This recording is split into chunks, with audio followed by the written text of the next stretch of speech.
When school buildings abruptly closed down over the course of the spring, it was a really difficult and trying time for many, many schools and districts. And in particular, a lot of schools noticed that 20, 30, even 40% of students were not fully connected or engaged with what was going on in the school. So why was that? Well, there weren't existing structures in the school where adults knew particular students and families.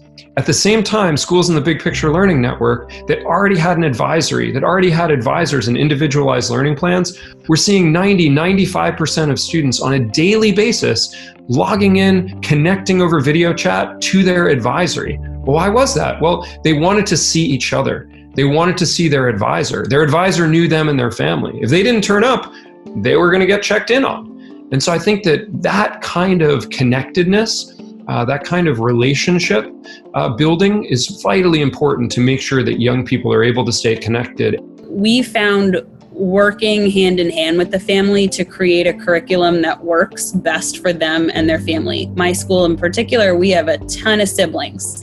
And so we have a family with 3 kids in 3 different grades, having to do 3 different things in 2 rooms.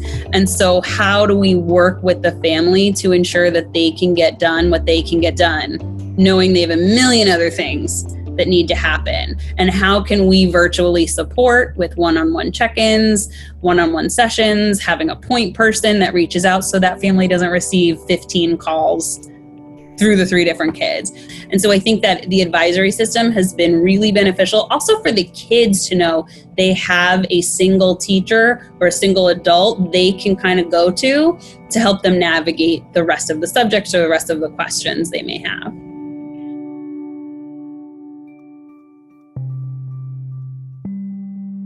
If you're trying to figure out how to start advisory, the answer is just start, just do it. If you're trying to figure out how to get advisory going, don't get over wrapped up in planning out every single thing that you're doing. If the last few months have shown us anything, it's that these are really turbulent and uncertain times. The way to make advisory perfect is to just start into it and figure it out as you go along. Don't wait for the perfect plan and try to execute exactly against that. What young people need is relationship and connection and responsiveness to what they're experiencing on a day-to-day basis. And that's what an advisory can afford. So now that we're rolling out fall, it's going to be a check-in every day. And we felt like that was important also to establish routines. So every day at 9:30, they have to check in an advisory, no matter where you are. That's kind of start your day.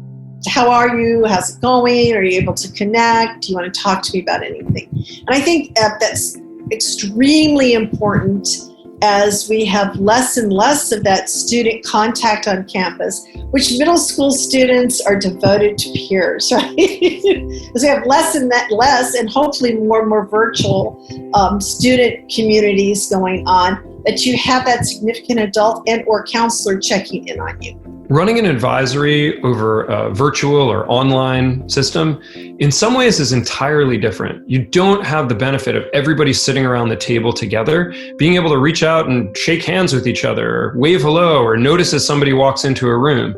But in other ways, you're still designing for exactly the same thing. You want to make sure that each young person has a chance to bring their voice, their experience into the conversation. They're really looking to connect with each other and with peers. And so affording opportunities and spaces for them to share about their own lives, to reinforce with each other, to commiserate and co-celebrate is really important. And so I think that things are actually more similar in terms of how to think about designing the advisory than they are different. So name a color of the way you're feeling today, and then you'll figure out how everyone is doing. So maybe I won't go to Sam today and joke around with her because she's in a bad mood. That helped a lot. And then also we did daily stretches because it was the middle of the day.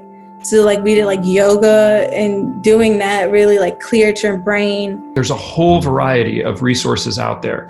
A number of organizations have created them, and I'm super proud that Big Picture Learning is one that has been involved in this work for over 25 years. There are a number of guides about how to be an advisor, both at the K-8 level and at high school.